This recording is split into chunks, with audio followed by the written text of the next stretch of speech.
This is All Things Nerd Production. Hello, everyone, and welcome to Kobolds In The Basement podcast. My name is Chad Hillson, your Dungeon Master. We are joined with Dave Morris. Hi-oh, backseat DM, ready to go. Schaloan Dysland, and Steven Dysland. Heyo. So, let's get into it. This is Kobolds In The Basement.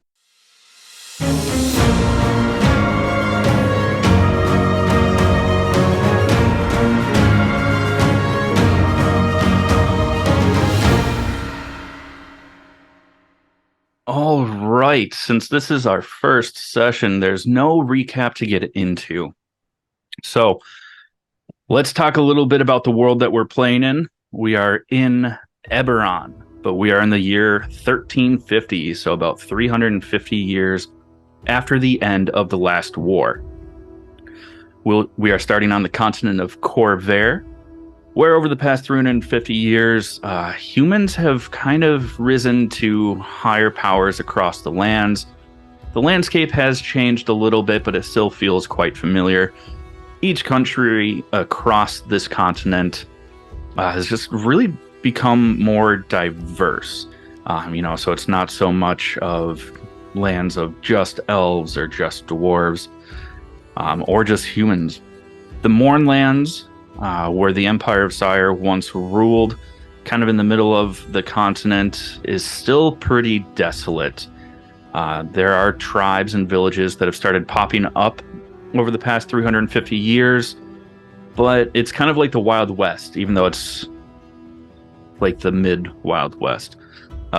Wild Midwest, if you will.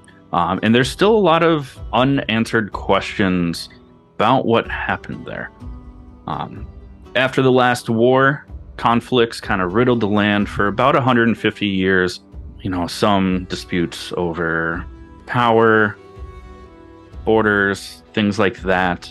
But peace has been known roughly for about 200 years across the continent. Obviously, there's still like skirmishes and minor conflicts, but no like all-out wars have really flooded the lands, anything like that. Many of the royal families have disappeared or lost power over these past 350 years. Valenar, which is the country that we are starting in, which was made up of a lot of like tribes of elves and warriors and stuff like that in the past. Well, it's been usurped by the Brewing family. They are humans that usurped the elves about 250 years ago. They then moved the capital to Pylis Meridol to build a kingdom on the water and cliffs, making it easier for trade and kind of creating a hub of trade and travel on this side of the continent. And that's where we're starting, is in Pylis Meridol. King Johannes IV is the ruler. He is a young 25-year-old human male. He's beloved by his people. He's very charming, but honestly, he's kind of a fuckboy. Having sired several bastards throughout the lands, that it's like they don't say the quiet part out loud. They know that he has a bunch of illegitimate kids. The mothers will get, a donation from the crown, just to make sure that the kids are taken care of, but they're still bastards. They don't get any recognition to his name, fame, or lineage. He is a very good-looking dude. About 6'2", ashy blonde hair, very fit. He's won a lot of tournaments, both in jousting, archery, and sword fighting. But he's never seen a real battlefield. He's never known war. His father, King Johannes III, went out of his way to not bring conflict to the lands. The city is massive, right there on the harbor and everything like that, being home to over 200,000 people, both within the city walls and outlying little villages that are within, walking distance or, an hour or two ride by cart or wagon. Has all sorts of trades, shops, and just overall things to do. Despite people loving their king, there is still a massive gap within the city between the poor and wealthy.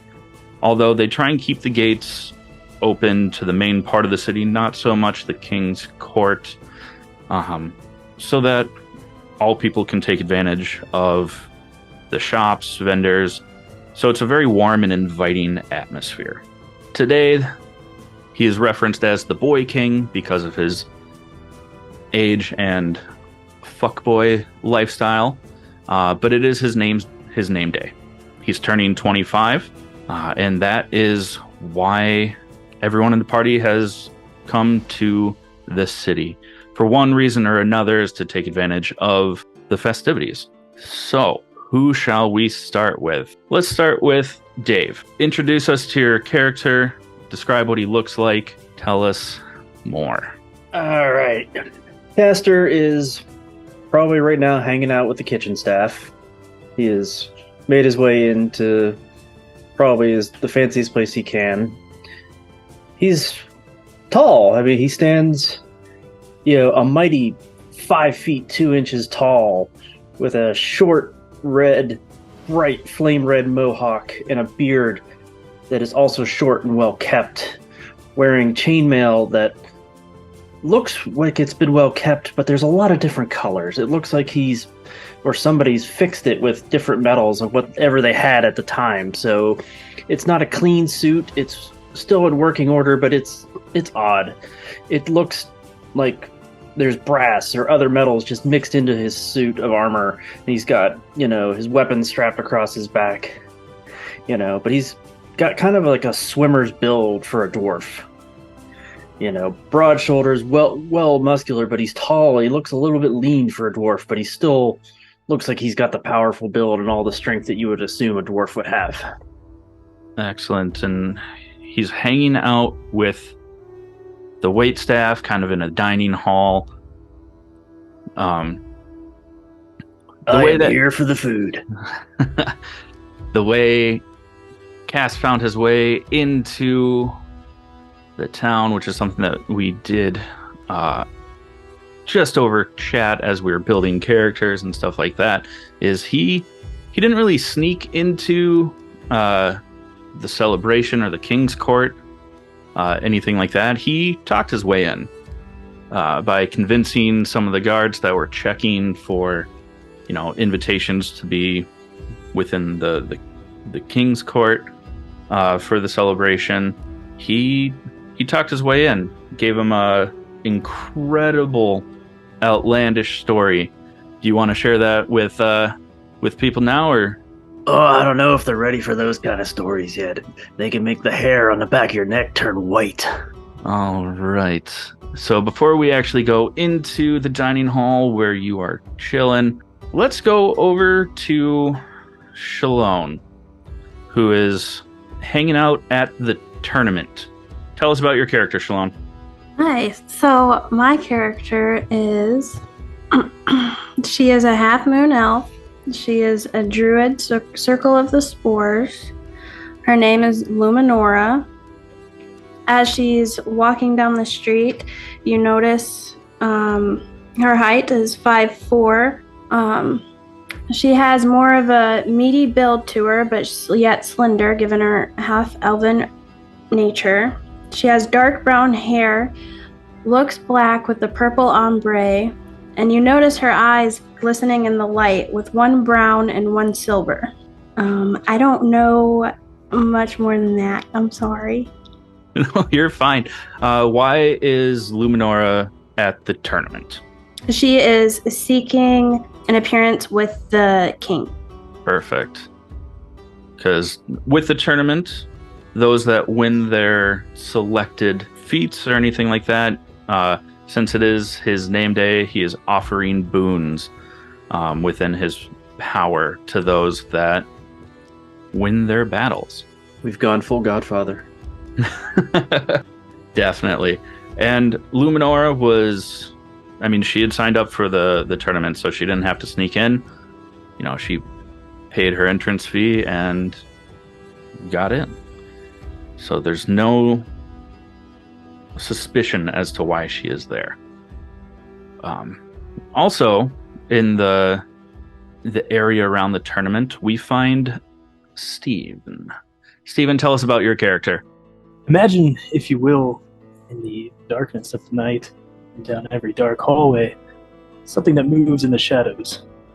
Not something with grotesque eyes or multiple limbs, but a slender, rather dashing young man. His name is Valerian. You can see him adorned in black robes and some light armor with red accents. Generally catch him stalking prey. He's a rather short elf, standing at about 5'6". Just a young lad at about 125 years old. He stopped keeping count. All right.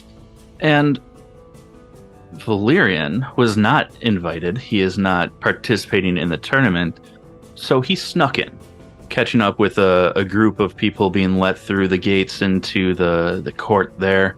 Being quick and nimble, dives and rolls under a wagon, only to grab the underneath and hoist himself up off the ground and ride that in to not be seen by the guards that were checking your admittance. Rather deftly, might I add. Oh, it was sweet. It definitely was. So let's make our way over to the dining hall. Cass, if you want to drag yourself onto the map anywhere within there, go for it. No real reason for us to keep a bunch of people on there. Schaloan, you are out at the courtyard. I'm at the bar. At the bar, fantastic. There's people coming and going, so we're not going to keep track of everyone there. While you're at the bar, what are you doing, Cass? I'm trying to catch up. I have a big gap of time that I don't know what the heck went on here in Corfair. So I'm just asking, not nonchalantly, not like, trying not to point out the fact that I don't know what happened for the last 350 years, but, just trying to figure out, hey, how did, these, the brewing family take over, what did the Dragon Mark houses think of all this kind of stuff? When the heck did the Mortland become livable? Just kind of playing off that I've been more isolated up in the northern mountains up north of Lake Karnath or something. All right. Heck of a hangover, my friend. Yeah, you see the barkeep, as he's cleaning glasses and serving you just so much ale. Not being able to believe that you're just pounding them down that hard. Is, kind of filling you in, the brewing family. Yeah, so the brewing family, they took power about 150 years ago. And, they've just been really, really good to the people. They've just done so much with the place. Before with this place, no, they built this place.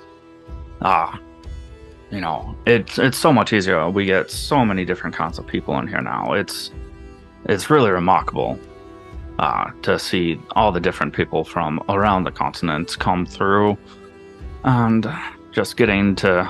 I'm here as for the family, so I don't get to meet as many people at a bar at my place of business.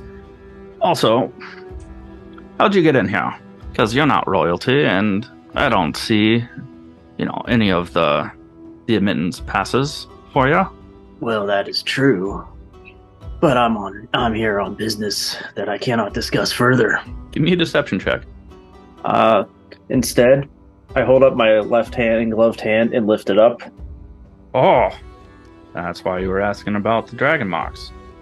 Okay. Yeah, as years ago, the Kondarak house was a safe haven for dragon marks. But that's a long way from here. They kind of keep to themselves now. They still hold great respect and power up in the holds, but they're they like to keep to themselves. The whole region does. They're still open for trade and produce, great weapons and armor and goods, but we don't have a lot of direct contact with them. They more or less send out ambassadors. You, sir, offend me. Talking about House Kundarak making weapons and stuff. Obviously, you have never dealt with us. We don't deal in weapons. We are the bankers of Corvair. We deal with purses and safes and funds. We safe keep everyone's money, and that is why I am here, because there is a vested interest for House Kundarak to make sure things go smoothly today. Yes, my apologies. I did not mean just House Kundarak, just the dwarven families and houses up in the Mirar Holds. It almost seems like as a whole nation they have stepped back. And don't have as much of a presence as some of the other nations have come forth since the last war. It's weird that you're asking about things that have happened for a long time now, because you don't even seem that old. I may not look very old, but I've spent a lot of time. I've been kind of isolated up in the Fingerbone Mountains of all places. You haven't come down since? Business has kept me up there for the house. He just kind of looks at you and goes, "Nah, I don't get paid enough for this," and hands another ale to you. Well, it's before the festivities take place in here. You're giving me something to do. Yeah, and I'm trying not to, get intoxicated or anything. I'm just kind of keeping a very healthy amount so he doesn't think I'm just mooching there and sitting there doing nothing, but I'm not really pounding it back. And I mean, while you're sitting there, wait staff are coming and going, bringing out food, setting up tables. And I offer to help them if they need large grain sacks or anything pulled in, because I want to basically try to get myself into the kitchen to taste the food. A couple of the workers there are there's no need. This is what we get paid for. But a couple, they allow you to help, so you can go back and grab some food. I'm assuming that you probably just keep talking with people. I'm trying to stick with mostly the staff and the lower class people, and not and blend in as much as I can, and not really draw the attention of anybody who might be dressed up for pomp and circumstance. And then while you're doing that, helping out, taking samples of food, I'm sure that even some of the chefs and cooks, as you bring stuff over to them to help, they offer you tastings and stuff like that, because they don't give a shit. They're making so much food, and they know at these big things that so much of the food's going to go to waste, or some of the cooks and chefs will take what they can to bring to other parts of town to donate those that have less, but they still know that a lot of it's going to go to waste, so they don't really give a shit. They're just going to hand you some food. Yeah, and Cass is excited because it's probably the best food he's had in decades. And that's one thing you brought up. Yeah, it's Cass, he looks like he'd be, if he was a human, he looks like he's probably in his mid-20s. Okay. So he's still, late, mid-20s, early, maybe 30 at the oldest. He still looks really young. The dwarf equivalent would be, 65, but, he looks, as a human, he'd look like 30, 25, 30-ish. Perfect. And then let's head over to the court. There's a bunch of people in the courtyard. Stephen and Schaloan, you can drag your characters just about anywhere on here.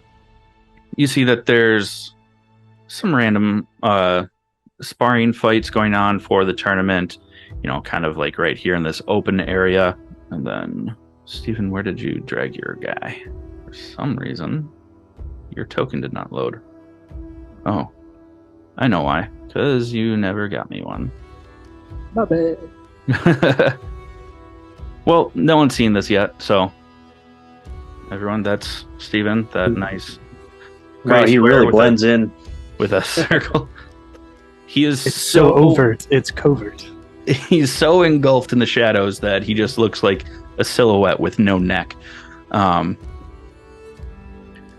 But as you can see, there's tons of people around for this battle, or not really battle, but, jousting matches, things like that, sword fights, everything like that. You can see up on the hill, or not the hill, the wall up here, see the king is sitting with a couple of knights on each of his side as they are watching, enjoying this. You see other priests, guards, knights, even some other nobles up on the walls overlooking the fights. Usually you see that there are some people placing bets on the fights, so you can gamble if you want to. What are you guys wanting to do while we're here? You can see the castle in the distance. It's probably 500 feet away, if that. And we're just kind of like in a more open court area. So what are you guys doing? Well, I imagine Valerian's probably trying to kind of meander his way through this courtyard here, keeping his listening ears open. Okay. Subtly. Perfect. All right. Yeah, are you just trying to pay attention to the other people around you, or are you keeping your eye out for the noble that you're on the lookout for? Yeah, just kind of like, very, I would say like Assassin's Creed style, just keeping my eyes and ears open to pick up anything that might get me closer to where I'm trying to get to, or who I'm trying to Fantastic. get Give to. me a perception check. First fucking roll is a nat 20. God. Hey! Gotta start off somehow. The first and last. Okay, so with that, as you're kind of walking through, you're hearing people talk about, everything that's going on. You hear whispers of violence that's been going on outside of castle walls. There's a lot of unrest that it seems like the noble families and the king are just ignoring, to the north. But you also hear stuff, throughout the continent. People are just talking about it. Some people are actually quite pissed that there's like this grand party going on when the crown has yet to even acknowledge any sort of uprising that's been going on throughout the lands. You hear a couple of whispers of the name Sozeb. Doesn't ring any bells to you, but like when people say it, like they do it in a hushed tone. And you also notice with fucking nat 20, god damn it, that there's a handful of people just kind of making their way through the crowds that, they're wearing kind of like dark red cloaks, kind of concealing their faces, but they're not really doing anything. They're just kind of like walking around, but you see, a couple of them. As you make your way through the crowd, you do see this noble that you're looking for. It's a noble high elf. He's up on the walls, kind of overlooking. He's surrounded by a couple of guards. They're talking. You can't really make out what they're saying because you're still pretty far away, but he's also pretty heavily surrounded. You don't really even know this noble's name. You've seen pictures of him, drawings and flyers and stuff like that from previous intel that you've gathered through your stays and stuff like that. But, you don't know too much more about him other than that he's a high elf noble that has traveled across the continent to be here, as have a lot of the other nobles and highborns here. Interesting. Before we see what you do with that, let's cut over to Schaloan. What is Luminora doing? So she's just kind of hanging out over here under this canopy thing in the courtyard here. And right now what she's doing is she's kind of just looking at the area and taking notes of like the competition. She's also looking at people for any signs of like any sickness or anything that's happening, making sure like what maybe they have weaknesses, So she's just kind of looking around, trying to gather anything that she can on potential opponents. Okay, so focusing on opponents, give me. Let's go with a perception check. Fuck these high rolls right off the bat. God damn it. Okay.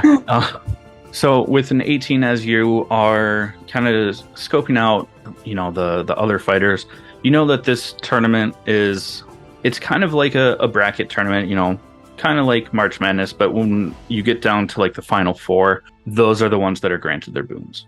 Just for time's sake, we're going to say, that you've already won your first couple ones. Felt like you just practicing against a tree, They weren't doing much. They weren't moving a lot. It was pretty easy combat.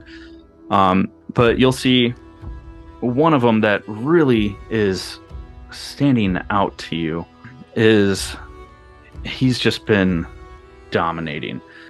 He's a fighter. He's been introduced as Sir Russell. So you're not even sure why he's a part of the tournament, unless it's a self-appointed knightship to himself. But this is what you would all see is he's a werejackal. He's a very fast and aggressive fighter. He's just been cutting through. He's currently in his fight to get him into the finals. That if he wins, that this is who you will be fighting. He's quick and nimble, but as you are looking at him, you don't see that he has a lot of armor on. He's barely has any armor. So he's winning basically from his speed. And as you are watching this and kind of picking out that doesn't have a lot of armor on him, you see he takes a couple of big hits, is looking pretty fucked up. But at the last minute, he comes back and renders his opponent unconscious. They go down. It's a bloody, bloody mess as he reaches out, bites this just human fighter on the throat, and just blood goes everywhere. It's a terrifying sight. And he goes down. People cheer. You see gold starts getting passed around for people that were betting on this fight. You see a handful of hand mages go out, heal them both up to full, because they're not actually wanting people to die. It's kind of their way of being able to have these fighting pits without pissing off people, that they're letting people die for the king's enjoyment. And the one that went down is hurried off. Sir Russell celebrates, is throwing his hands up, roaring into the sky. He's kind of still in his hybrid form. And there's that. As they kind of clear the area, getting ready for another fight that's going to happen before you guys have your battle, but that this is who you're battling. Is there anything else that you want to do? Is there any... Oh, sorry. Is there any way I can place a bet? Absolutely. Okay. So let me see what I wrote down for this. Okay. So for this next fight that comes up, you see that there is an elf that comes out that everyone's cheering for. Very elegant fighter. And then there is big monsters, half giant, that comes out, standing 8.5 feet tall. Not a lot of people are cheering for him because he doesn't have a lot going for him. Roll me a d4 to see what the odds and payout are. 4. Okay. So it is, even though the half giant did not have a lot of people cheering for him, he's still the favored. And it is paying out 2-1. So whatever you choose to bet, if you win, that's what will be paid out. Okay, I'm having trouble finding my gold in the app. Or maybe did we... I think you have 25. Oh, I found it. I'm sorry. You have 25 gold. Yes. So is there a bet minimum? 2 gold is the bet minimum. Can I do 5? Yeah, absolutely. All right. So what it's going to be is a best of 5, rolling d20s. Whoever wants to roll 1 d20 for the elf, and I will roll a d20 for the half giant. Woof. So the giant starts off super strong, just starts beating the shit out of this elf. You see the elf starts to panic a little bit, using the fact that he's smaller, has nice armor, good weapons and stuff like that, is trying to maneuver its way and use his smaller size to his advantage. So he steps to the side and go ahead, roll again, Steven. Good. Yeah. It's not the prettiest of attack, but as the elf starts to spin around the backside of the half giant who is using just this ridiculously banged up, not great looking sword, spins to meet the elf as he's going around his other side, clocks him. There's a blood spray. People are going absolutely insane for this. And then the elf tries to, instead of just circling, tries to, tuck and roll between the half giant's legs to get back in front of him. Go ahead, roll again, Stephen. Better. This time it works. He gets between the legs, gets right up in front of the half giant, who whips around, and before he can, takes a stab just to the right side of the gut, shoves the elf off of him, goes, and now the half giant is on the attack. He's no longer just fighting and waiting for the elf to get close to him. Now he's charging at him. Go ahead and roll again. No. Oh no! Oh my gosh! Barely. And with that, the half giant shoves the elf off of him. As he's stumbling backwards, he just takes his sword and just cleaves right down into the elf, right into the shoulder. The shoulder starts to droop. People are going fucking nuts. There's just so much blood. And instead of even just pulling the sword out, the half giant just stands there holding the sword in one hand, raises the other hand, turns to the crowd as the elf just slumps from the wound off of his sword. Again, the mages and healers come out. They heal up, both of the fighters. Schaloan, you get 10 gold back for your bet. So, Hell yeah. The crowds are going wild. There is one more fight left before yours. If you want to make another bet, you can, or we can just move right on to your fight. I think she's gonna consider herself lucky and leave it as is.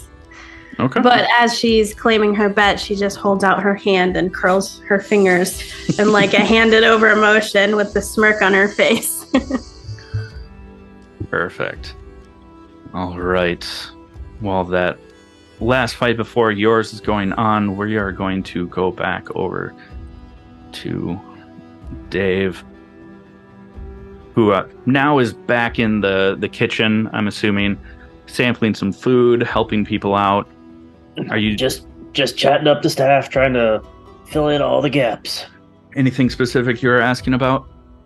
After the bartender mentioned, that the clans of the Moorholds have been kind of, much more secluded. I've been, trying to get answers as to why. Okay.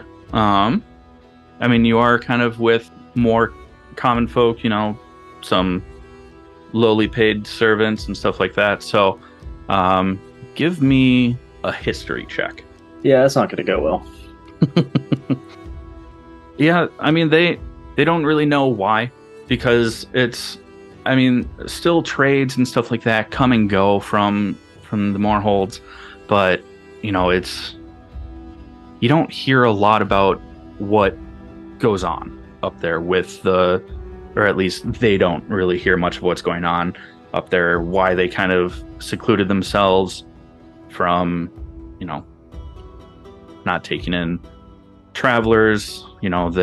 Some of the workers, and you can definitely tell just knowing the people up there in the Moorholds, that this is definitely just like an embellishment, that almost like a game of telephone amongst the common people in Valenar, is that they turn away travelers.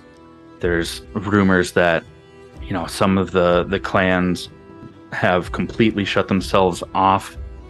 So what they do is they only trade with other clans up in the holds, and then those clans will do their trade with the rest of the continent. They don't. They're very weary of travelers, and that's probably an embellishment. That they're not attacking travelers, but they might not be the most open and friendly to new faces, sort of thing. Yeah, so Kaz is, sitting there, picking all that up, and he's thinking to himself, did the hornet's nest finally open? And are they too busy dealing with something else that they can't come out and work with anybody else anymore? Give me... I don't even know what check I would want for that. That's just kind of Kaz's personal thought of, all right, there's always, been that looming threat from below, and he's wondering if that's why. I mean, Kaz could very easily, suspect that could be, and it would make sense, but there's no way of knowing without getting up there. Yeah, guess I'll find out when I get there.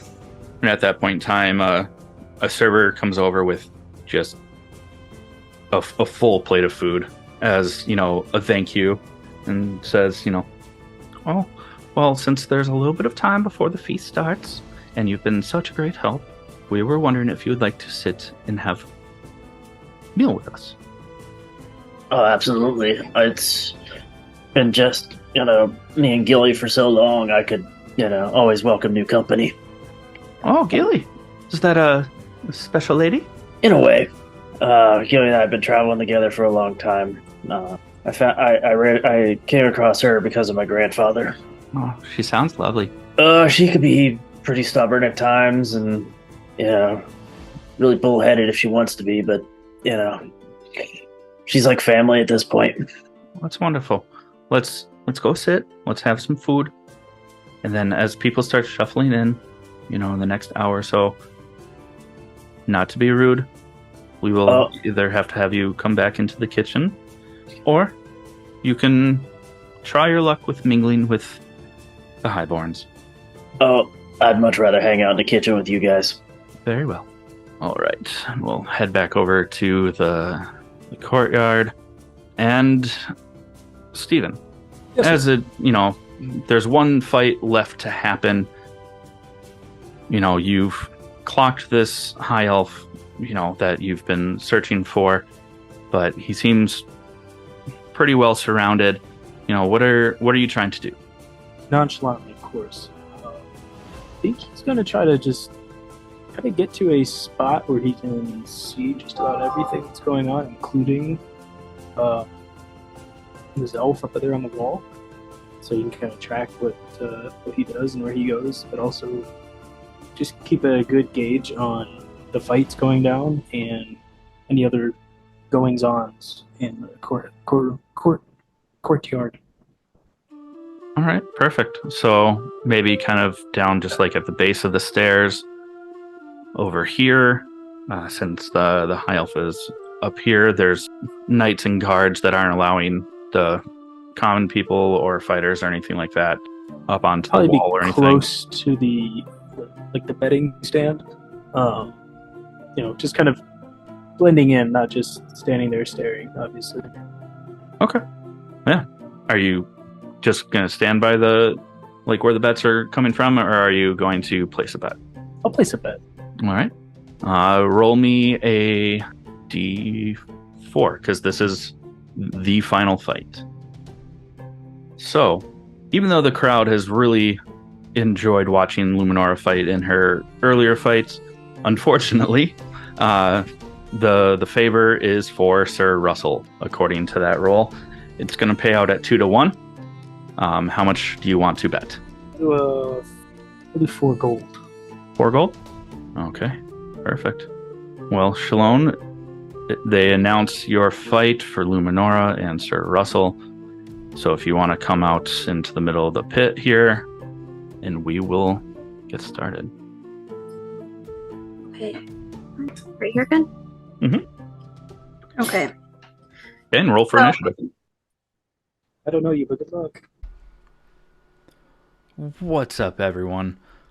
Are you like me and my friends, where your food tends to be lacking just a little something extra?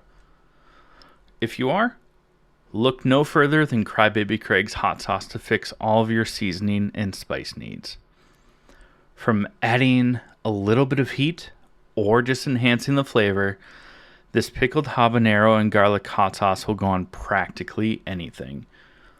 Started by Craig himself in Minnesota, this sauce has become the staple of sauces and flavor enhancers across the lands for many, many moons. If you don't believe me, check out crybabycraigs.com and order yours today to, well, quite frankly, better your life, or at least your taste buds. But be sure to let them know we sent you and enjoy the best damn hot sauce there is. Again, that's crybabycraigs.com and let them know that we sent you. Appears that Sir Russell goes first. Remind me again, Schaloan, what is your armor class? Looks like a 16. Is that right? 16. Yep. Okay, cool. So right off the bat, he is going to run up to you. Hang on, I just need to double check. Does he get 2 attacks or just 1? Dave, how do I see if he gets 2 attacks? It would say if he had multi-attack. Otherwise, it would say multi-attack. Okay, cool. And am I allowed to help coach Schaloan on her abilities? Not like I'll allow it. It's the first fight with a new character. With a new character, yeah. All right, Thank you. yeah, because you have a reaction when he gets within 10 feet to force him to do a con save or take 1d4 necrotic damage. Already pulling out the circle of spores. Well, that's not even symbiotic entity. That's just spores in general. Always has that open. Which one is that? The absorb elements? No, that's a spell. It's a circle ability. I'll have to. Yeah, you just kind of get it. Oh, okay. Can we just take a T here? That way I can write that down for future reference. That's your Halo of Spores, isn't it? Is that what it is, Dave? Yeah. Yeah, I'm looking it up here. Yeah, it's under Halo of Spores. Halo of Spores. And 10 feet. Okay. Yep. Okay. Yeah. You will just have to remind me of that because that doesn't go off of her wild shape or anything like that. It's always there. It's just there. Yeah, it's always there, but when she turns on her symbiotic entity, it doubles the dice. Yeah. So but this one is the Halo is always on. Bitch. Okay. So he's within 10 feet. He doesn't have any sort of ranged weapon. So it was a con save? Yeah, at her spell save DC. Spell save, so that's a 13. Mm-hmm. Fantastic. Are you guys seeing what he's rolling? Nope. Okay. Well, he failed it. So Schaloan gets to roll 1d4. Yep. So 2. Okay. So it takes 2 damage, but then he is going to attack. He's kind of just been like in his hybrid form the whole time. He hasn't gone full jackal wear, but doesn't like to be in his human form. You haven't seen him as in his full human. You just see like this humanoid jackal, basically. So he's going to use his scimitar on you. Fucking whiffs hard. So completely misses. So Schaloan, that's you. Okay. Oh gosh. Not have picked Schaloan to be the first one to throw down. She was the only one that from what I offered is the only one that wanted any sort of combat. Oh, I just told you to do you. But okay, remind me again. I can move and then do an action, correct? Or is moving the action? No, you can always have move, do an action, and you have a bonus action. Okay. So I'm going to try and create some distance. He will get an opportunity attack on you if you do that. Yeah, if you step away, he gets to make an attack at you. Okay. I mean, you still can, but he will get an attack of opportunity. Okay, I am thinking about doing ice knife. Okay, ice knife. Oh wait, that's a. Oops. Wait, chill touch. I'm sorry. Oh, you should be able to do that without at close distance, right, Dave? It doesn't have to be ranged. No, it does. It's a ranged spell attack, I believe. Wait, chill touch or ice knife? I meant to do chill touch. They both are. They both are. Ranged spell attack. So you still can, but he'll get a swing at you. Okay. I'm gonna back away from him then. Probably go. I mean, you could technically cast it right up next to him. It would just be at disadvantage. So there's a higher chance of missing. I'll do this. I'll move back over here if acceptable. Yep, that's within your movement. He's going to try and take a bite at you. Misses. Okay. And then from here, I will do chill touch. Okay, go ahead and cast it. Oh, did it do it? 17 hits. Go ahead and roll damage. Max. 8. And Nice. because of that, he can't heal until the end of Her turn. until the end of your next turn. Yay. He's looking pretty hurt. The crowd is shocked because he Yeah. swings his sword at you, completely misses. You know, it's like effortless for you to dodge. You just kind of like lean back and sword goes right over you. And as you lean back, you know, you take a few steps backwards to create a little bit of distance. Since his sword is already down, he tries to bite at you. Just air snaps, you know, just a dog clanging teeth at nothing. You step back, you cast this chill touch. You know, almost like a decrepit corporeal hand reaches out and just shoves a finger right into his chest. He stumbles for a second, gasps, and then that is his turn. I say even Valerian off to the side notices that out of the corner of his eye. He's like, goodness. You bet on the wrong guy.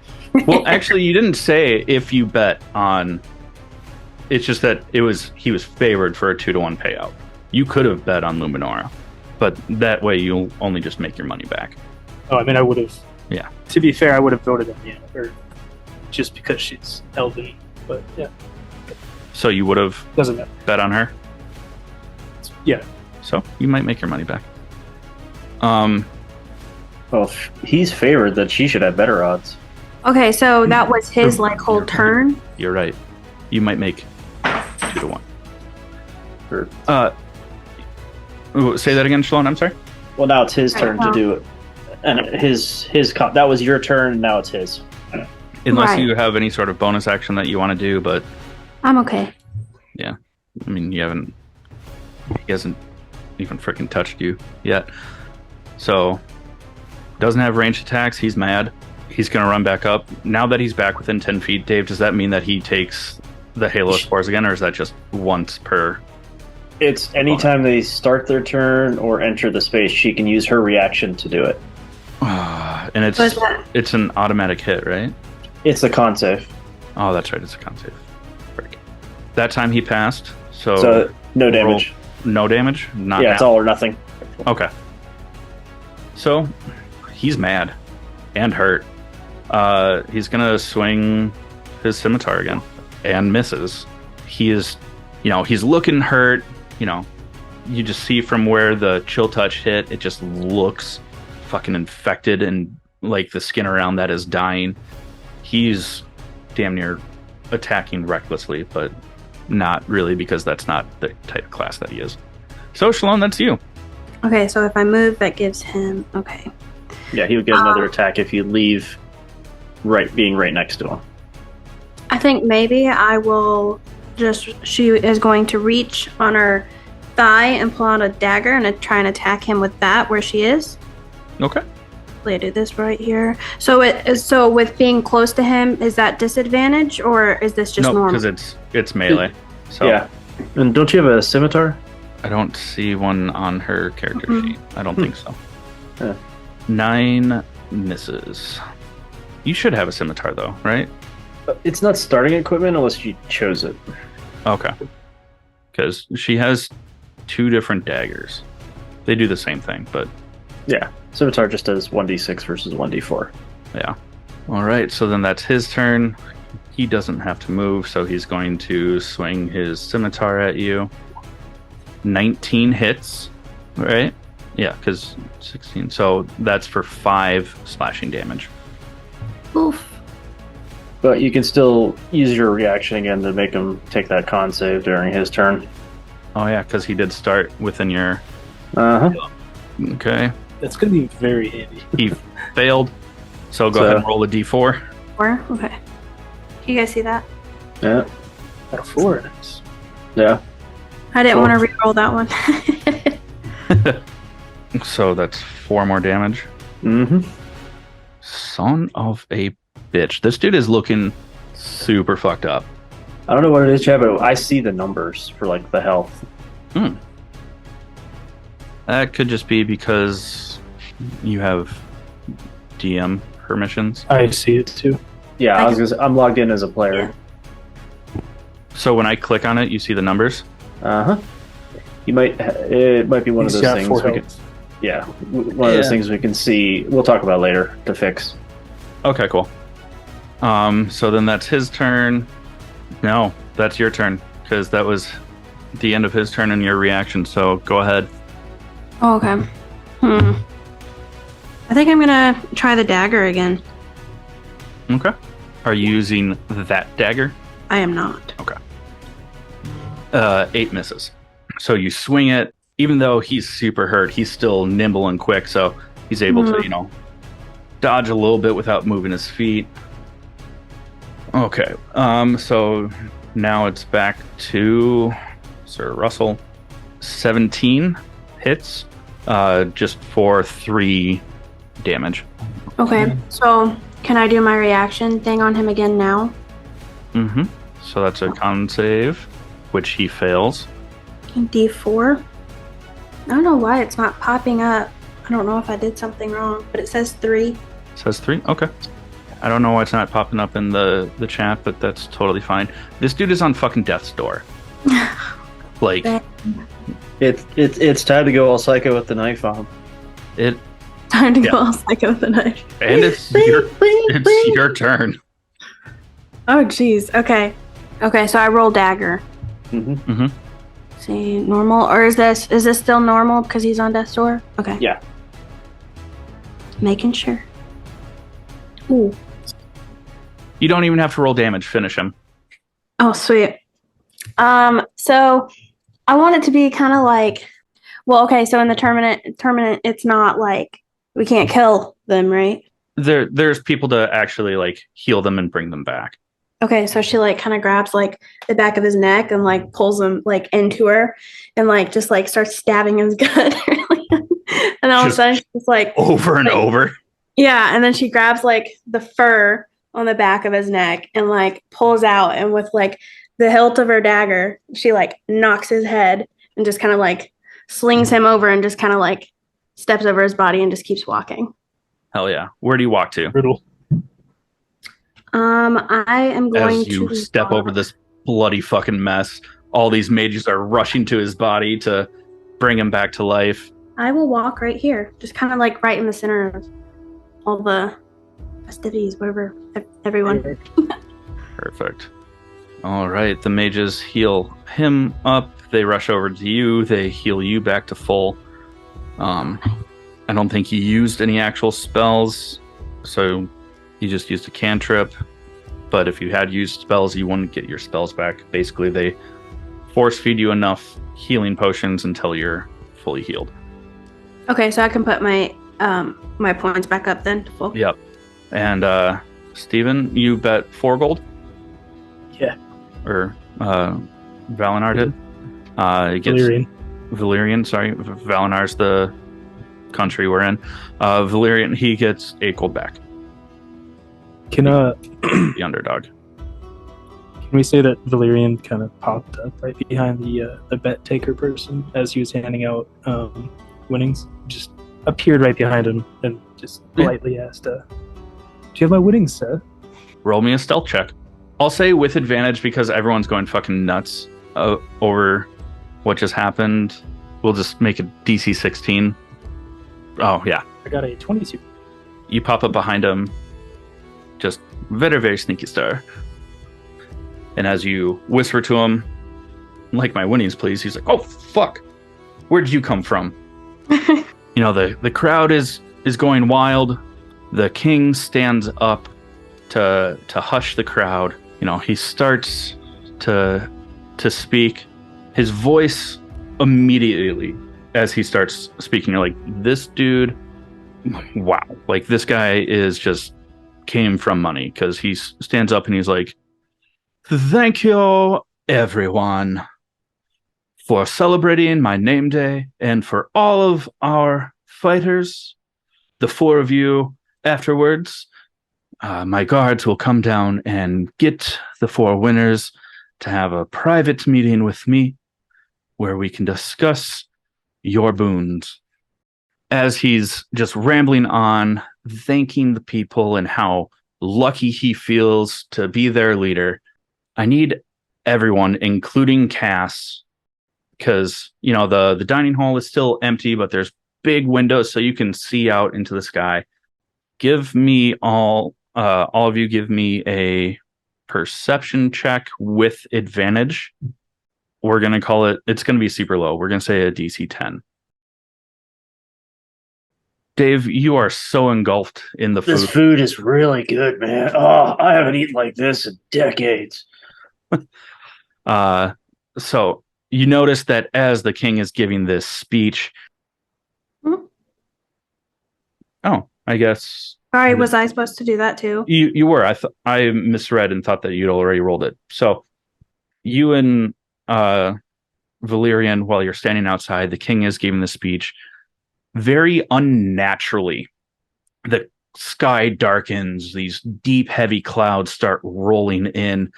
You almost see like dry lightning, you know, because it's not raining, but you see lightning flicker across the sky.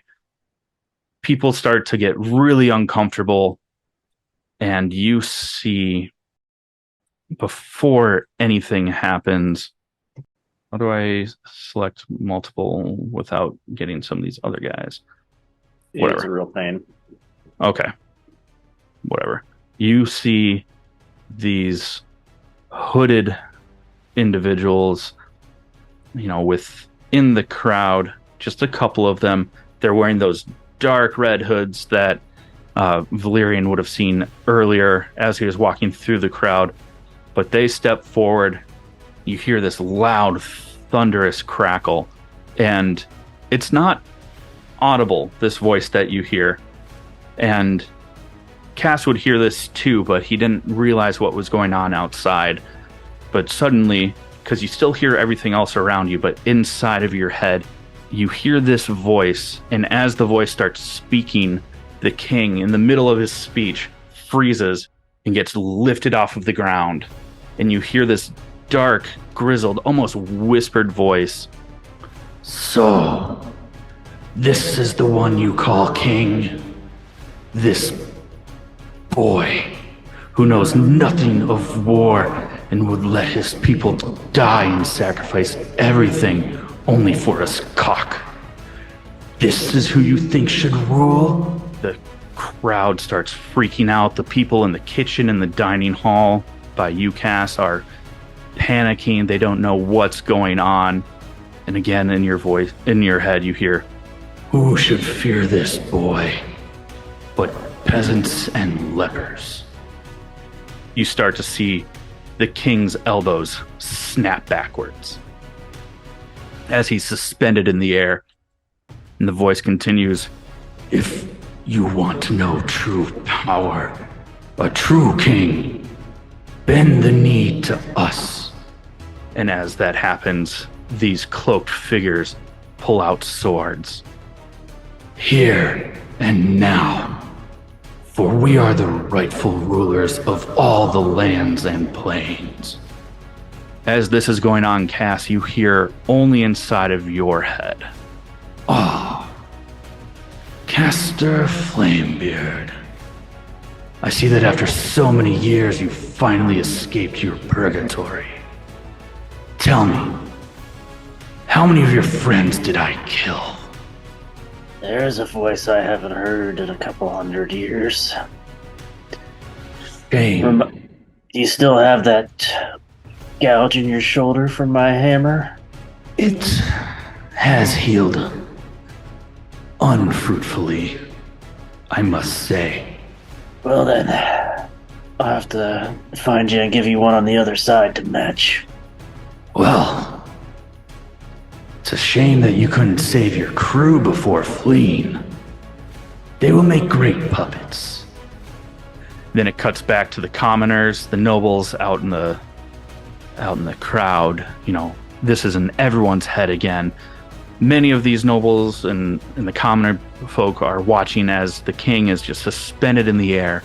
They start screaming in fear, in defiance. And as they argue and shout, the voice continues in tongues that you don't quite understand. And suddenly, several of the common folk drop dead. The two people sitting next to Cass at the table drop dead. The voice continues, A king that cares more about trinkets and whores, but can't protect his kingdom. What a joke. the dark smoke and fog from the cloud starts to drop and fill the streets with just a blanket on the ground, so the bodies that dropped you can no longer see. See what a true ruler can do. Devote yourself to the promised, your savior, and all shall be reborn. And as he says that, the king's neck snaps and his body is thrown over the edge of the wall, out of sight. In Luminora's head, she hears, Outcast for being a bastard? What a shame you weren't strong enough to make a difference. A pardon won't change the fact that you failed to save her. You weak, half-blooded disgrace. Again, in everyone's heads, you hear, See what a true ruler can do. and back in Valerian's head, A criminal who tries to outrun fate. You can never escape the past, and no good deed goes unpunished. if you want, you can give me a perception check, all three of you. I say as she hears that voice in her head, she grasps with her hand the dagger. The dagger, okay. The 16. 16. All right. 11. It's a pretty low DC, so 11 still passes. Is Valerian giving a perception check on this? Oh, I got a 5. Oh, I didn't see that. I'm sorry. I thought that was your earlier one. We could add them together. Let's do 5. Valerian is deeply troubled by what he heard in his voice because he doesn't know who this is.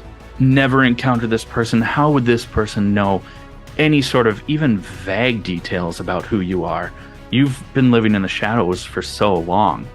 Luminora and Cass both, as you look around, as you're hearing these voices in your head, as Luminora is grasping this ornate dagger that's still in the hilt at her side, you can see around that the people that did not drop, that are still standing above the fog, are grasping their ears, and all of them are reacting differently, almost like they're being told something about themselves to just terrify them. With that, you hear an airship start to fly over the court. It has a couple of rope ladders on the sides. You see some hooded figures climbing down the rope ladders to be around you. And at that same time, where those bodies dropped, you see the tokens that I found are skeletons, but undead versions of those people start to rise. And I need everyone to roll for initiative. Do you need me to drag myself onto that map? Because otherwise it won't. No, we'll get to yours here in a second. Because you're still within that, so... Yeah, so standing up, grabbing like food and shoving it in the back, like, guess I gotta take this to go. Okay. You got an 18. So you got a 14. I want to say here is these undead folk are rising, and once I kind of snap out of my little trance that I had going there from what he told me, Valerian kind of like takes a step, like just directly step backwards into a shadow, and when he takes a step forward out of that shadow, he now has donned a mask and put his hood up. Oh my god, did We one- did see that roll. Yeah, that one came out. Okay. I don't like it. But it You did should roll not it show again up on- privately. Oh, good god. I forgot Yeah, to... you should re-roll that. No. It's not how this works. It's not how any of this works. So, before we actually start, you see just people fleeing. The king is super dead. People are just terrified, so they're fleeing. The guards for the people up on the walls, are kind of just covering the nobles that are still there, keeping them protected. All right. So, Luminora, you act first. You're kind of in the middle of a couple of undead. There's a cult fanatic to the north of you, one to your right, kind of by the fountain. What are you doing? So if I move, no one gets to attack me, right? Nope, because you're not in anyone's immediate, melee range. Perfect. Okay, I'm going to move, kind of get out in the middle of them a little bit. And I am going to do chill touch at this fella over here. I did that right. There we go. So she runs over there, kind of like does like a sliding into like a kneeling position, facing him. Just turn her body that way. And she's going to launch chill touch at him. 21 definitely hits. Roll for damage. I just hit chill touch, right? Right there? Yep. Okay. 4. Perfect. Definitely hurt him. All right. Anything else that you want to do for like a bonus action or anything like that? So just to confirm, the bonus action takes a slot, correct? If it's under it? What are you looking at? Because the only bonus action that I'm aware I have is Healing Word. Yeah. Oh, you haven't been injured. There's no one on the battlefield other than an enemy has been injured that's left alive, at least. Right, okay, so no. Okay. Bonus action. So that's going to be the cult fanatics. Right. This one over here. What is their speed? There's 1, 2.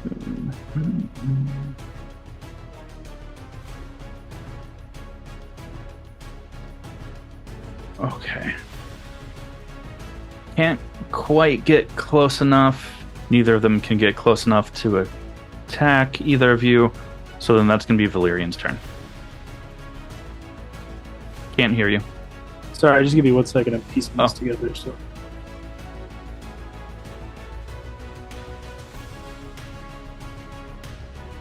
All right, Valerian's gonna call in his little owl buddy with the Find Familiar.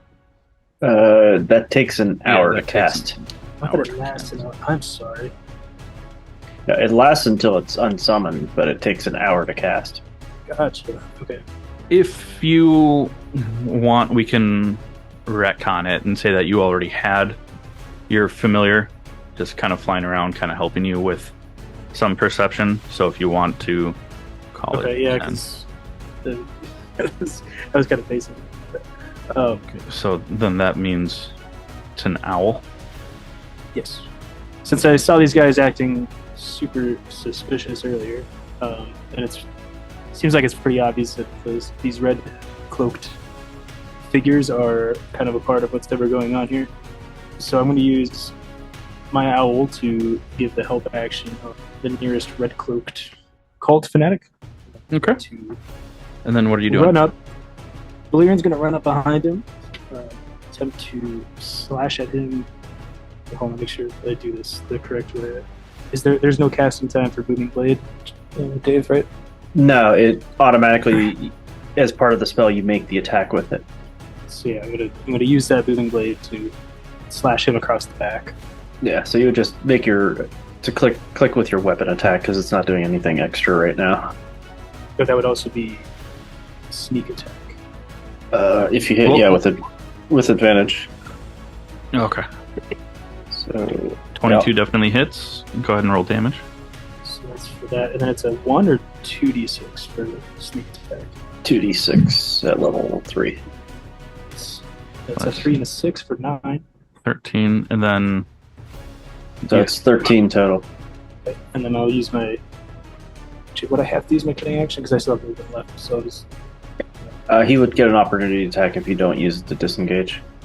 Okay, so I use my cutting action to disengage. well, you just attacked, so you. Cutting action's a bonus for rogues. Oh, that's right. I'm sorry. Yeah. I just heard I'm going to use my action to disengage. I didn't hear cunning action. Out of curiosity, what is this exactly? Is this like a stone bench sort of thing? Okay, so it's small. Mm-hmm. It's probably like So waist just- height. So that was 13 total. And I'll scoot that over. Okay. And you have to remind me, Dave, I remember reading up on this when I designed this character. There's something with owls with the Find Familiar where they have the... It's flyby where they don't trigger opportunity attacks. Right, okay. So I can pull him out as well. Mm-hmm. So, Okay. So that's the skeleton's turns. They're going to go to. All right. So only one of them gets close enough. They're going to swing on you, Schaloan. Actually, one of them's going to swing their sword. It's a 19 to hit for 8 piercing. Yeah, we saw that too. Okay. How do I make it so that you don't? Oh, never mind. I remember how to do that. Okay, so Schaloan, that's 8 damage. I'm not gonna worry about this right now. So you're just gonna see what these rolls are.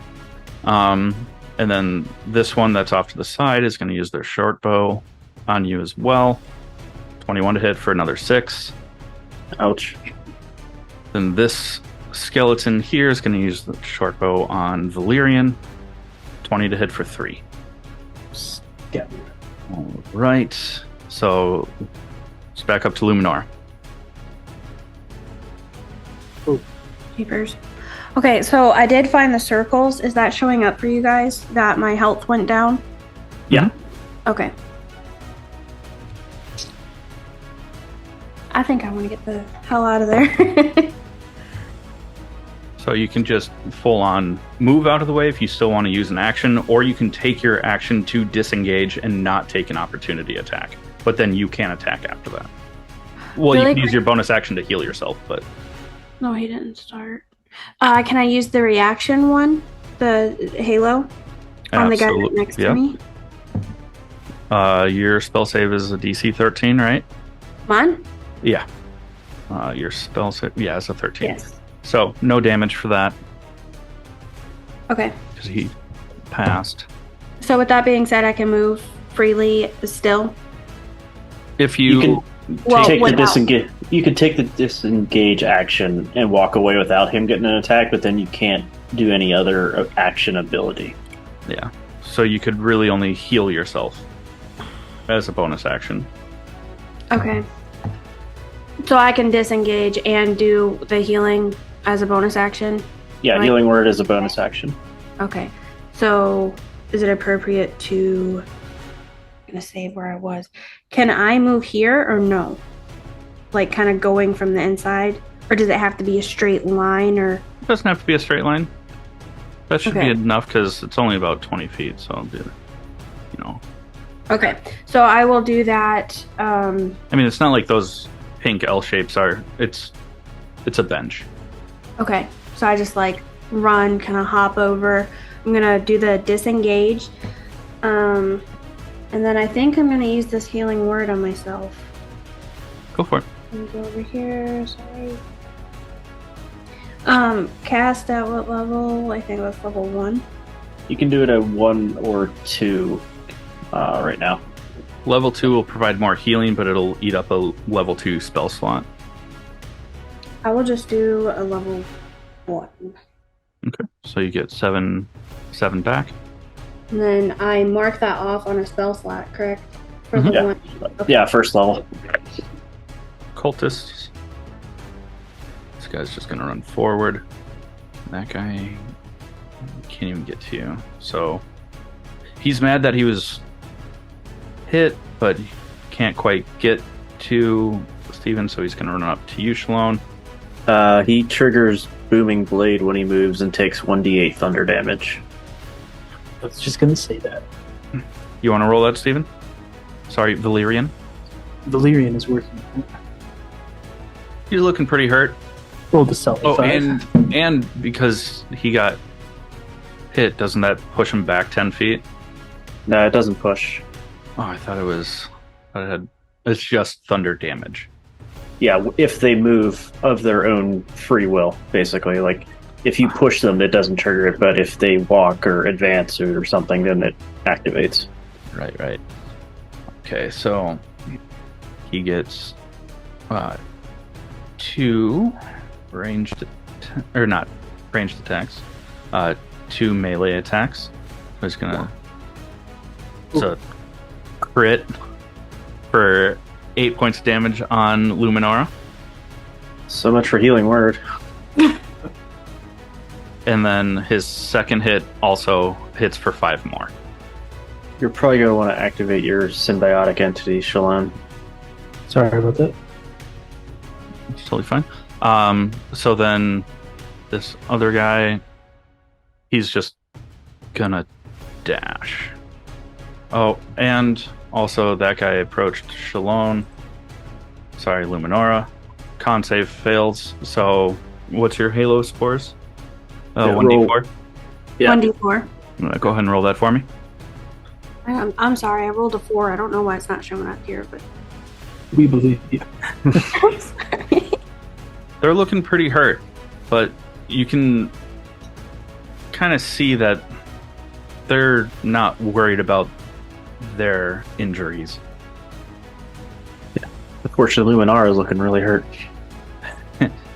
Yes. All right, so Valerian, that's you.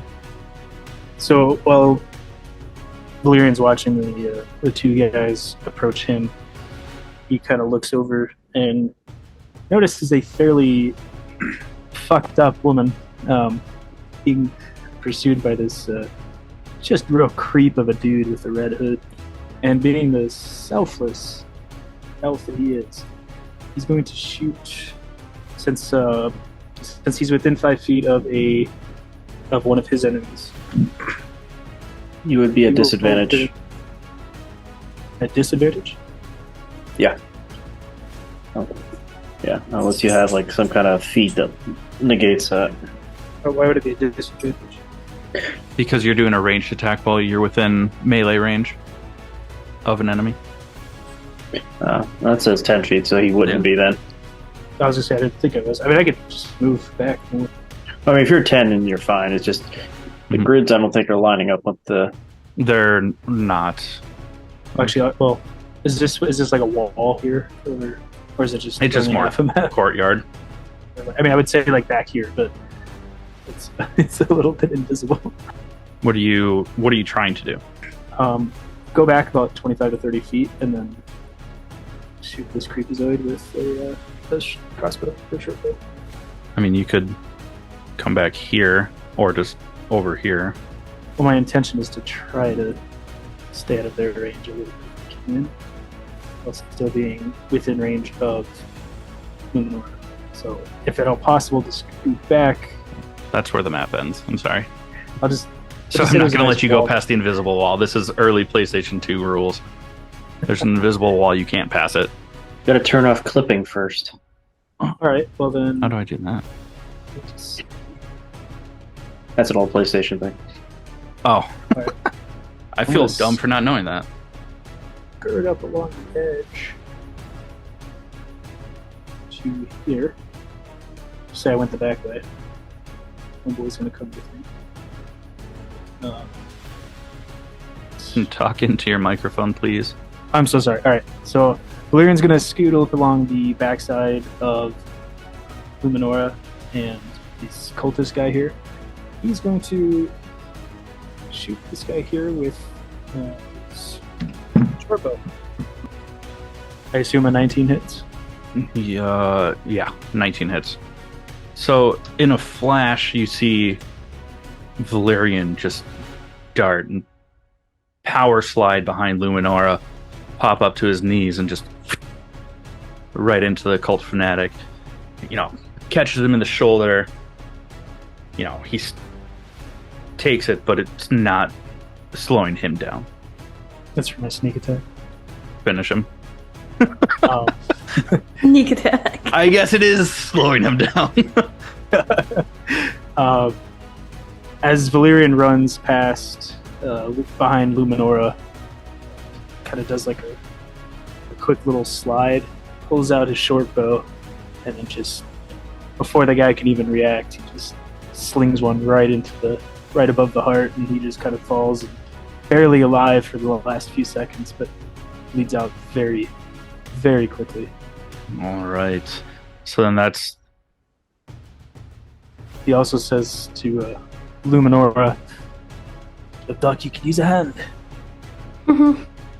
Luminora looks over her shoulder back at him and just does like a subtle, just downwards nod in gratitude, the most she could show.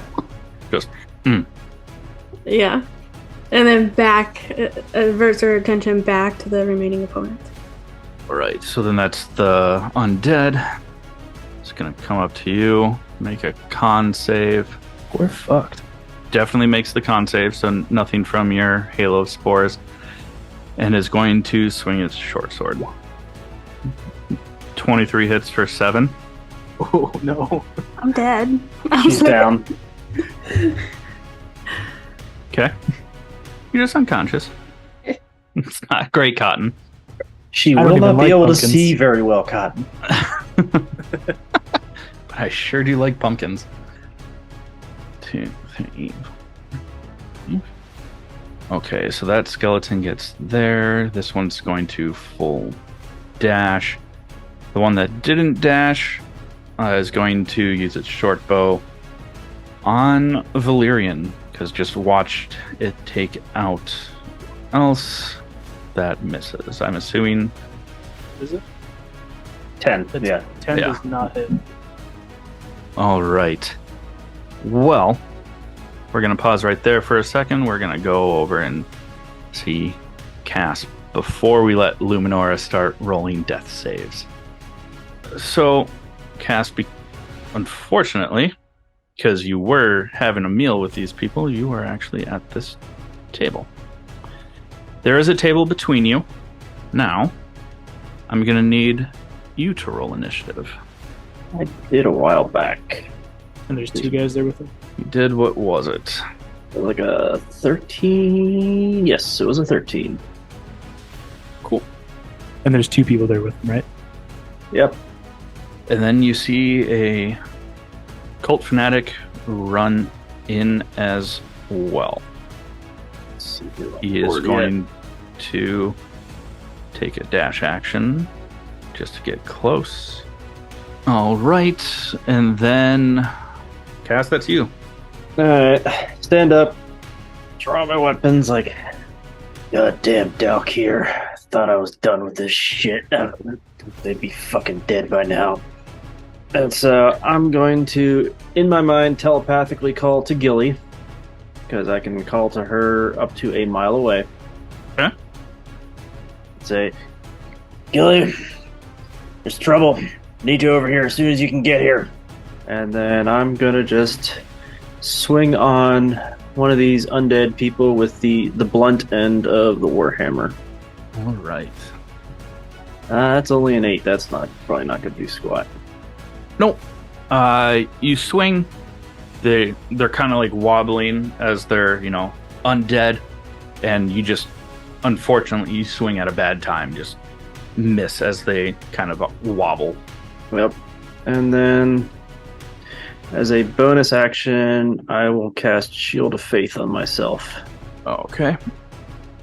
And what does that give you? That boosts your AC, right?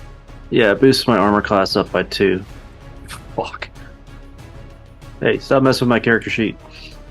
Sorry. I guess I can look it up other ways. Yeah, that's what the I button is. Yeah. It's just faster. Yeah. All right. There. Thank you. All right. How long does that? Up to 10 minutes? Okay, cool. Yeah, concentration up to 10 minutes.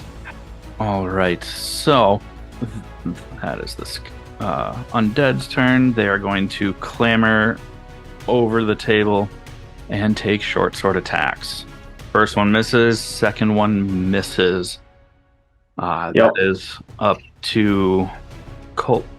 Oh, actually, because they're flanking, so one would hit for 3 piercing. Yeah. All right. Also, roll me a d4, will you, just to see how many rounds before Gilly shows up. Oh, you definitely saved that. That's fine. Oh yeah, my concentration check. Okay. All right. So then that's going to be the cult fanatic. He's going to stay back a little bit and throw one of his daggers and miss terribly. So now that's you again. Yep. Let's see if I can actually swing this hammer a little better this time. Definitely hits. Yeah, 20 definitely hits. For 9 bludgeoning. Oh, wrong one. If they truly are skeletons, then they're vulnerable to bludgeoning damage. Yeah, does that mean that it takes double damage? Yep. Okay, so that would be 18. We're going to use cleaving rules. If, like, you just power through this first one, just... Yeah, it's a full Link-style Zelda spin slash and smash that one thing's head off. And as you swing through and hit the other one, it hurts it. All right, that's its turn. No longer has advantage. Gonna swing its sword at you. Swings so bad that its sword hits the table behind you and sticks for a second. Just it sticks. So then that's gonna be the cult fanatic. Gonna keep its range. Throw another dagger. Misses. That is back to you, Cass. And now that you're aware of the things that's going on, you hear the airship above you, just outside the windows. Give me a perception check with advantage. 16 either way. You notice, you can see the flags flying on this airship, and you clock it right away as the last ship you saw before departing your crew. How the hell did these bastards get here? That's you. Yep. What are you doing? I'm going to see if I can smash the other skeleton's face in. Probably. Oh, baby, shit. that 20. Finish him. Yeah. Good. Yeah, because that's only 11 doubled to 22 bludgeoning damage. Yeah, I just, turn around, face him, and almost Gallagher style just come down two-handed onto this thing and just crush it down to the floor. And then I turn and look at the other guy, go, "You still want a piece of this?" Give me an intimidation check. That's double 5. That's pretty bad. He goes, "I'll take my chances," and throws a dagger. And it 15. just hits, clinks off my shield. Now he's mad and is going to use his movement and come up on you. Thanks for making it easy on me. That's back yep. to you, and this is the third round. So Gilly comes crashing through the window. Like which side? Up to you. All right, so I'm guessing these things. Yeah, so Gilly comes smashing through over here, and Gilly is a giant ram. You know, basically a giant ram the size of a horse. Hell yeah. This is Castor's mount, and what is the technical term for it from the ability? It is ancestral companion. This is my ancestral companion, is Gilly. So for game purposes, she has warhorse stats. So she has a speed of 60 and acts on my initiative. So I'm gonna have Gilly move first. 1, 2, 3, 5, 6, 7, 8, 9, 10, 11, 12. That's 60, and then she'll just dash up to here with me. Actually, I'll have her go here. So, you made the wrong choice, guy. And then now I get to swing my Warhammer with advantage. That is a 20 to hit. It does. For 9 bludgeoning. 9 bludgeoning. Oh yeah, Gilly actually gets an attack too. Haha, with her hooves. Even after a dash? Oh, that's right. Yeah, she dashed. Yeah. So yes, so it's now his turn. All right. Now that he's in melee range, this cult fanatic is going to take 2 swings with its dagger. Swings 1, misses. Swings the other, hits your plate armor, and the tip of the dagger just bends a little bit on a nat 1. I just looked out at him and then looked back up like, you really picked the wrong day to fuck with me. And that's back to Cass. Yep. So I'm gonna let Gilly attack first.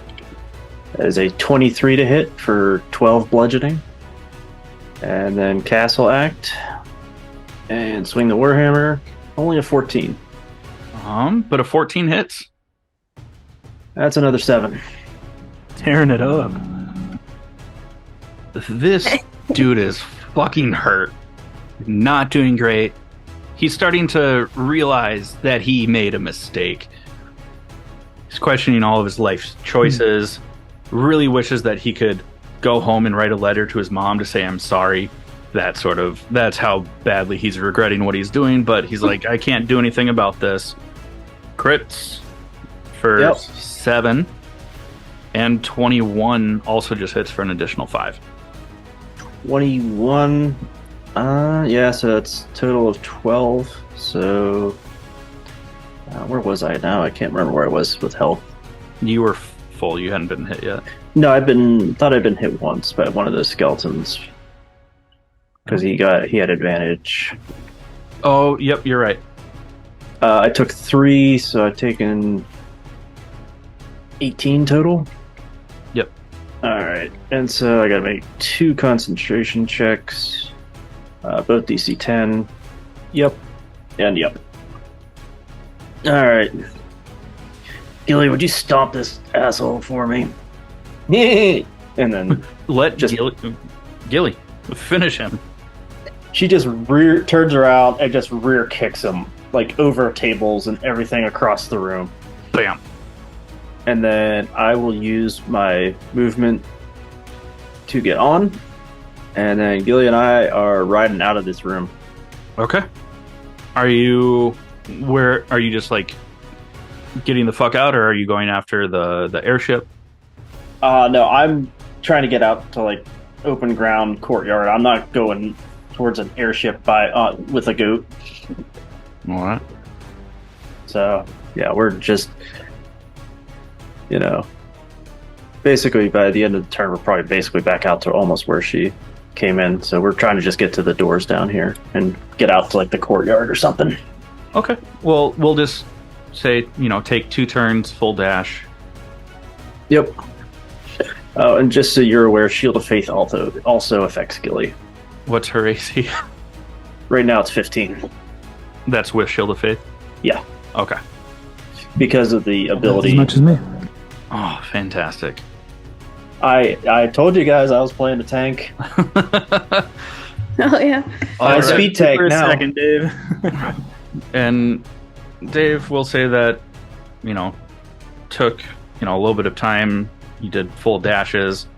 Are you coming out to this courtyard where you see more fuckery going on? I'm trying to get out to through the gate and out of this shit show. All right. So you said it's going to take him 2 turns to get out, or? Yeah, basically you can get to about here-ish, just kind of entering the map. So I'm right there. Yeah, that works. Yeah. So now you guys officially see this giant ram come dashing, breaking down doors of the keep, and just charging out. And on the back, you see a mohawked dwarf with a warhammer. Valerian just looks over out of the corner of his eye. He's like, "What in all the hells is that?" Perfect. All right, Luminora, I need you to roll a death saving throw.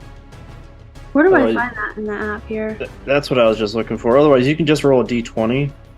If Yeah. you go to health and death, is where you'll find death save. It's at the very bottom. Yeah. Oh, I see. Where It's it the says- red one.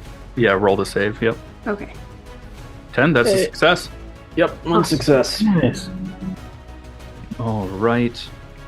So this cult fanatic is going to just run over here because I don't think he can get close enough with his movement, and he's going to throw a dagger at Valerian. 13, I'm assuming misses. A 13 does miss. Okay, that's the only cultist left. So now that is you, Cass. All right.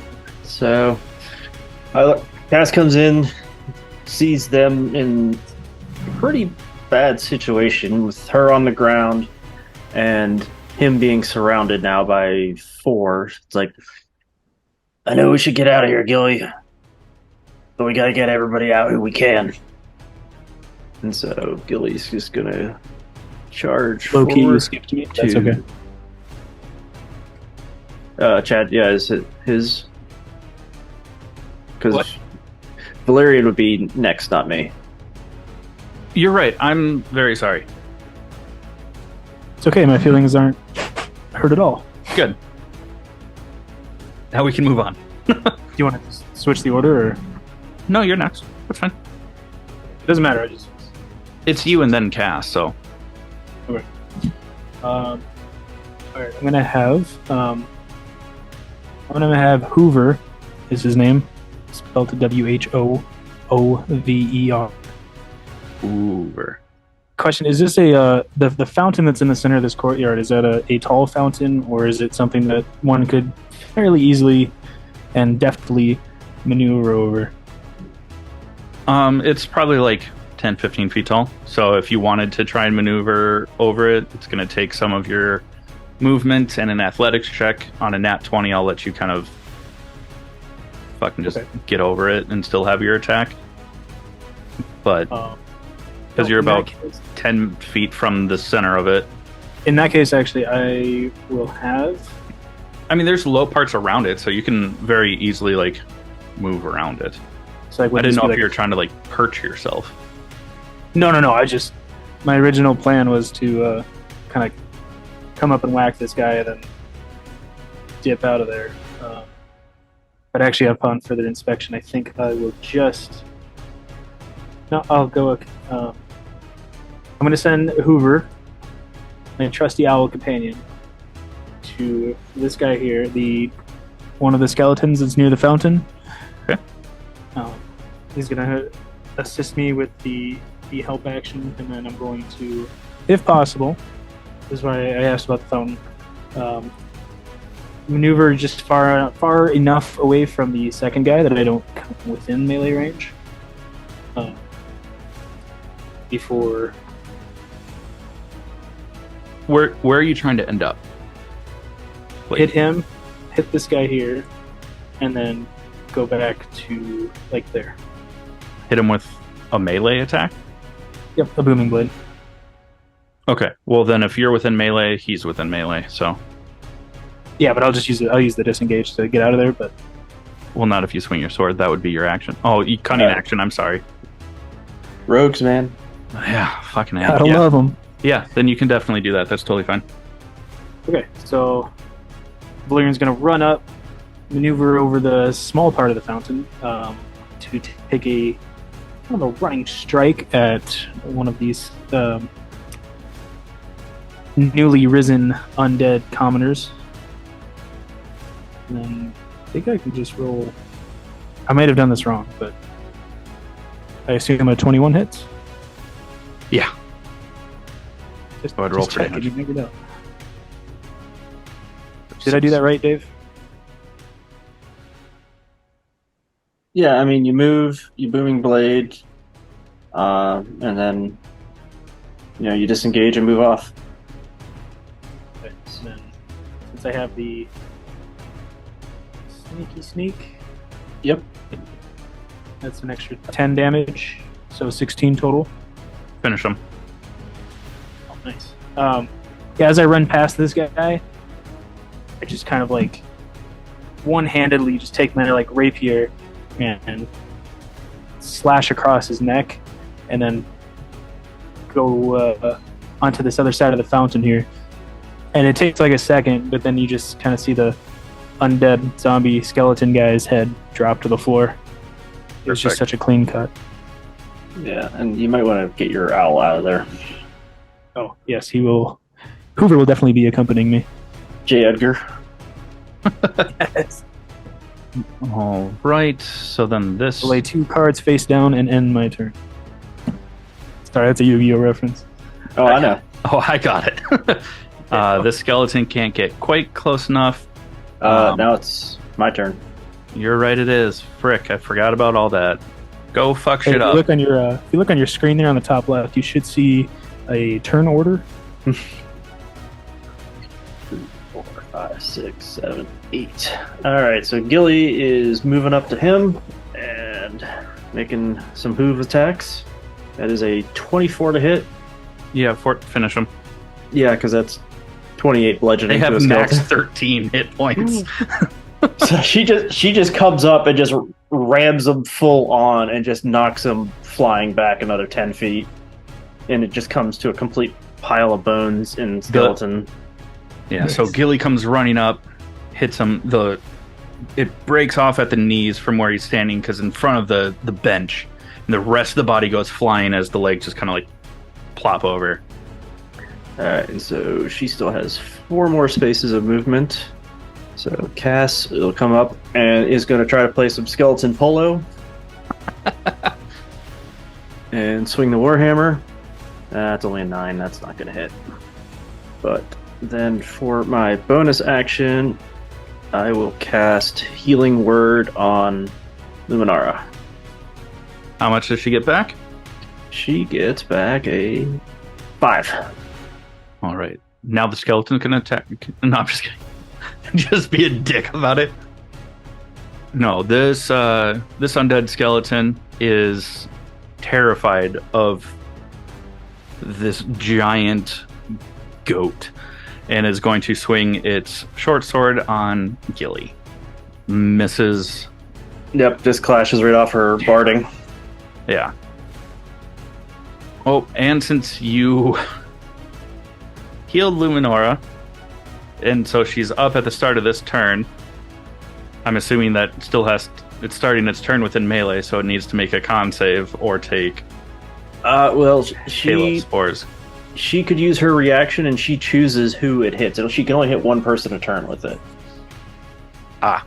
So she could hit the skeleton or she could hit the cultist with it. It's her choice. So do I go now? Well, do you want the undead skeleton to take that? Otherwise, the cultist will take it at the start of its turn. Yeah, I'll do the skeleton. Do the skeleton? Okay. Fails, roll a d4. It's 3. Okay. Now it is Her Luminora's turn. turn. Which, would that not then reset the... Well, she now has another reaction that just So she could use it again now, or any time between now and her next turn. Okay. But that's you, Luminora. Okay. So what is my health supposed to be at here? 5? Okay. Yeah. So if I move, do they both get a swing at me, correct? Potentially, yes. Okay. I said now, symbiotic entity as a defensive measure might be good because that takes her action, but it'll give you more temporary hit points than healing word could heal you for. Yeah, so that's what I was thinking about doing. I just didn't know if I wanted to move before doing that, but I think I'm just gonna stay. Sorry, I think I'm just gonna stay where I'm at. And how do I get that going? You just not mark off one of your wild shape uses, and then you would add temporary hit points to yourself. Okay, so I'm gonna do that. I'm not seeing where to mark it off on the wild shape. I just did it for you. Oh, you did? Okay. Yeah. Sorry, I need to figure out how to do that on No, here. it's totally fine. So you have 12 temporary hit points, 5 regular hit points. Is that a bonus action to go into symbiotic? No, it's an action to go into symbiotic entity. Okay. But now when she uses her reaction, it does 2d4 instead of 1d4 damage. Okay. So, and you said that gave me 12 temporary hit points, Yes. Yep. so I can add that to mine. I marked it on your character sheet while I was knocking off the wild shape. Sorry. You're good. Okay, so I will do that. And I'm not going to use my bonus action. So I suppose that's the end of my turn. Okay. So that is Cult Fanatic's turn. Is going to swing its dagger at you, Luminara. 21 to hit. That does hit. And 17. What's your armor class? It's 16, right? 16. Okay. Mm-hmm. So for a total of 8, that goes from your temporary HP. Okay. Are you still up? Yeah, because she has 12 temp HP on Well, top she- of... Oh, nice. Yeah, I she thought I had 2. she had 12. Now she's down to 4. But better that's than getting knocked out again. So oh yeah, well yeah, that's more. Well yeah, that's why I said the symbiotic because it's more than her healing word, even on a max roll, could have given her. yeah. Right. All right. And then that is Valerian. Oh, if you want to use your reactions, Schaloan, on either one of them, you could smack them for potentially 2d4 damage. So I got to choose one, right? Not two? Yep. Yeah, you can only do one. I will do the cultist, or the cult fanatic. Okay. Roll 2d4. No, he's got to do a con save. It's all or nothing. You're right. My bad. Failed. Yep. So Now roll 2d4. Do I just roll one at a time? You can. Okay, I don't know how to change it to do the two. If you go on your computer screen on the left with the little toolbar, you'll see like a D20 looking dice, and you hover over that, it'll show you a whole like table of things. And if you go to D20 or D4, then go over to 2, roll 2 D4 for you. Is that correct then? Yep. Okay. So did 6 necrotic. Good roll. Okay. Now it's Valerian's turn.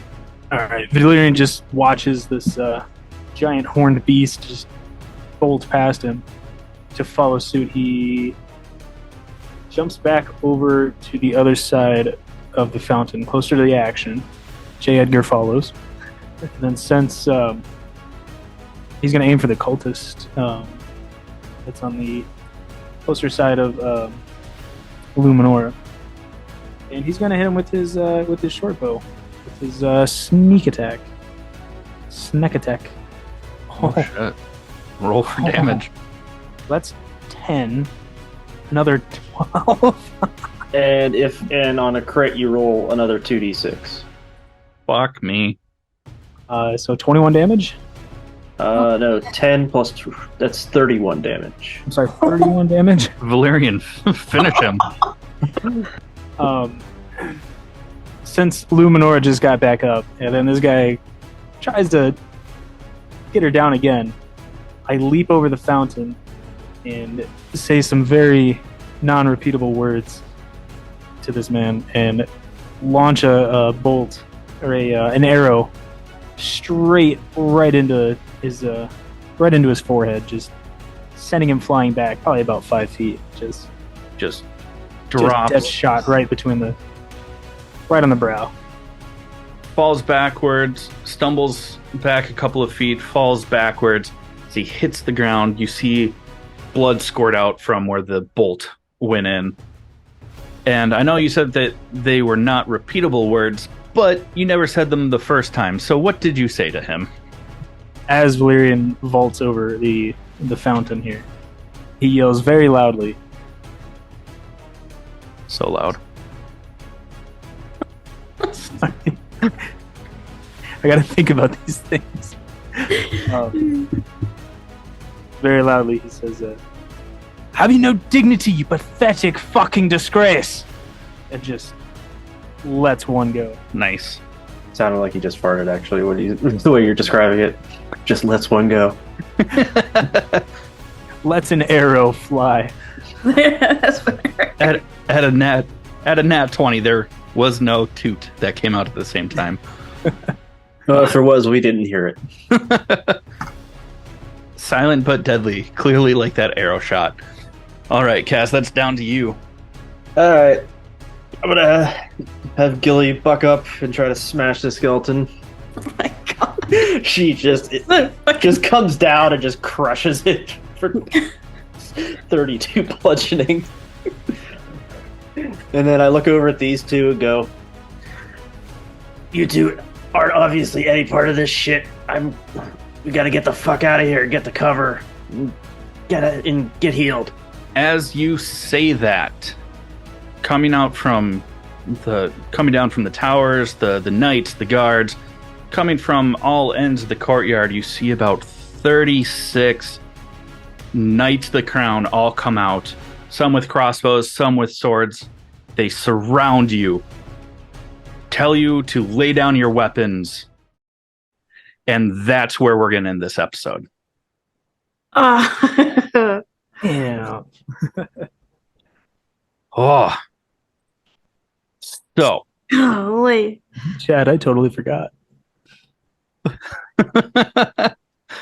So, if you listeners like this and would like to support us, please go support our Buy Me a Coffee over at www.buymeacoffee.com/allthingsnerd. Also, like, share, and subscribe to stay up to date on episodes, updates, and announcements. Before we actually close this out, do any of our player characters have anything that they want to plug, anything that they've been keeping up on that they're excited about? No, I'm pretty good this week. Not at this moment in time. All right. Please contact Atlas Van Lines for all of your moving and storage needs. Perfect.